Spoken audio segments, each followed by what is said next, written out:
بسم اللہ الرحمن الرحیم. Topic at hand, and inshallah we will hear and benefit from many of our thoughts and ideas and insights, inshallah. So if I can just get a sense of people who wanted to contribute. I had been, Sheikh Arif, I'll ask for your apology, because in the last gathering I very much wanted to hear Mufti Farooq speak, but he refused, actually. And today he has kindly gestured towards me that he's ready. So he has to do qada from last time. So we will give Mufti Farooq the first opportunity. بسم اللہ الرحمن الرحیم. الحمدللہ رب العالمین والصلاة والسلام علی اشرف الانبیاء والمرسلین سیدنا و مولانا محمد وعلی آلہ الطیبین الطاہرین المطہرین والصحابۃ المنتجبین ومن تبعہم بإحسان الی یوم الدین. شیخ عارف کریں گے. Sheikh Arif, would you like to come? Will it be easier? Mufti Saab is going to speak in Urdu, but we will translate, inshallah. فدق کا جو قضیہ ہے یہ تاریخ کا نہیں ہے، یہ پیغمبر کی جائیداد اور نبی اکرم کی بیٹی اور پہلے خلیفہ کے درمیان ایک قضیہ ہے، اور ہمارے لیے رہنما کتاب جو ہے وہ کتاب اللہ ہے. نہ نہج البلاغہ ہے، نہ بخاری ہے، اور نہ اصول کافی ہے. بنیاد جو ہے وہ قرآن ہے. تو ہم نے یہ دیکھنا ہے کہ اس مسئلے پر قرآن ہماری رہنمائی کیا کرتا ہے. یہاں شیعہ اور سنی کے درمیان یہ معاملہ چلتا ہے کہ سنی یہ کہتے ہیں کہ رسول اللہ کی تو یہ پراپرٹی تھی ہی نہیں، یہ تو مال فے تھا. تو جب رسول اللہ کی ملکیت ثابت نہیں تو وراثت کہاں سے آ گئی؟ اور بقول شیعہ کہ اگر انہوں نے ہبہ کیا ہے اپنی بیٹی کو تو اس مال کے مالک ہی نہیں تھے تو ہبہ کیسے کر لیا ہے؟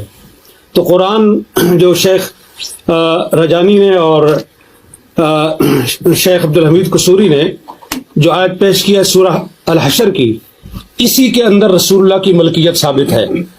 ما افاء اللہ علی رسولی منہم فما اوجفتم علیہ من خیل ولا رکاب ولکن اللہ یسلط رسلہ علی من یشاء. میرا پوائنٹ یہ ہے یسلط رسلہ، تسلط کیا ہے؟ علماء بیٹھے ہیں وہ کریں گے. علماء بیٹھے ہیں وہ جانتے ہیں کہ تسلط کیا چیز ہوتی ہے. تو یہ تسلط کا جو لفظ ہے یہ پیغمبر کی ملکیت کو ظاہر کر رہا ہے. ایک یہ پہلا پوائنٹ ہے. دوسرا یہ ہے کہ کیا نبی کی وراثت ہوتی ہے یا نہیں. یوصیکم اللہ فی اولادکم للذکر مثل حظ الانثیین. سورہ نساء کے اندر اللہ رب العالمین نے یہ بتا دیا ہے کہ تمام امت کی تمام مسلمانوں کی وراثت ہے، اور اس کے اندر وَلِكُلٍّ جَعَلْنَا مَوَالِيَ مِمَّا تَرَكَ الْوَالِدَانِ وَالْأَقْرَبُونَ. وَلِكُلٍّ، یہاں وَلِكُلٍّ کا جو لفظ ہے یہ میرا پوائنٹ ہے کہ ہر ایک کے لیے ہم نے وراثت مقرر کی ہے، وراثت کا قانون ہم نے طے کر دیا ہے. اب یہ چاہیے کہ رسول اللہ کی اگر وراثت نہیں ہے وہ اس وَلِكُلٍّ جَعَلْنَا کے اندر شامل نہیں ہے، کہ ایسی ہونی چاہیے کہ جس کے اندر رسول اللہ کو مستثنا کیا گیا ہو کہ ساری امت کی وراثت تو چلے گی قرآن کے اس قانون کے مطابق، لیکن پیغمبر کی وراثت نہیں ہوگی، اس کی نہیں چلے گی. تو لہذا قرآن کریم کے خلاف ہے یہ چیز کہ رسول اللہ کی وراثت نہیں تھی، اور قرآن نے ان کو یہاں سے خارج نہیں کیا. اب حضرت ابو بکر رضی اللہ عنہ نے حضرت فاطمہ کے کلیم کو رد کرنے کے لیے جو روایت پیش کی، بخاری میں بھی ہے، مسلم میں بھی ہے، دوسری تمام شیعہ کتابوں میں بھی ہے اور سنی کتابوں میں بھی. اس کے اندر 3 پوائنٹ ہیں. ابھی دونوں علماء نے، دونوں اسکالرز نے وہ حدیث پیش کی ہے، میں اس کی تفصیل میں نہیں جاؤں گا، وقت کم ہے. اس کے 3 اجزاء ہیں. پہلا جز یہ ہے کہ انبیاء کسی کے وارث نہیں ہوتے، یعنی وہ اپنے والدین کی وراثت نہیں لیتے.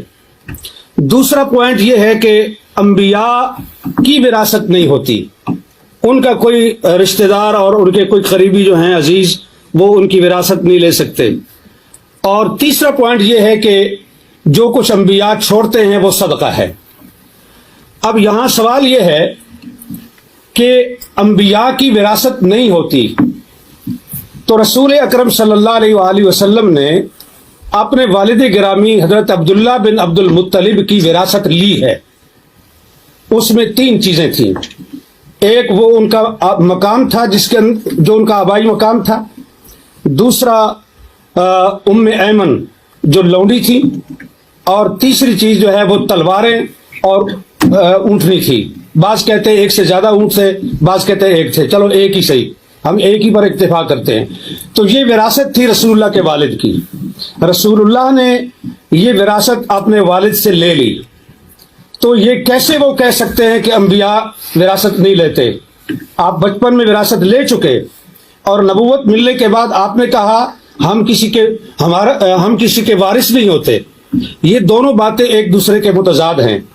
یہ قول اور یہ عمل، یہ دونوں ایک دوسرے کے خلاف ہیں.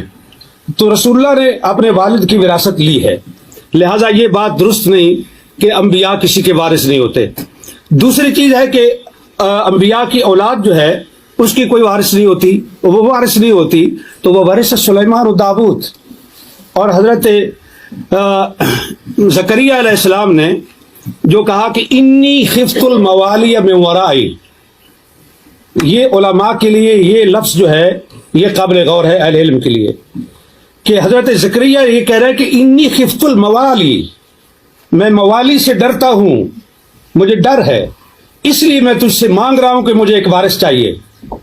اب یہاں جو سکالر یہ فرماتے ہیں کہ یہ وراثت علم کی وراثت تھی، نبوت کی وراثت تھی، تو خفت الموالی کو آپ کہاں لے کے جائیں گے؟ کیا حضرت زکریا کو اپنے موالی سے یہ ڈر تھا کہ وہ میرا علم چھین لیں گے، میری نبوت چھین لیں گے؟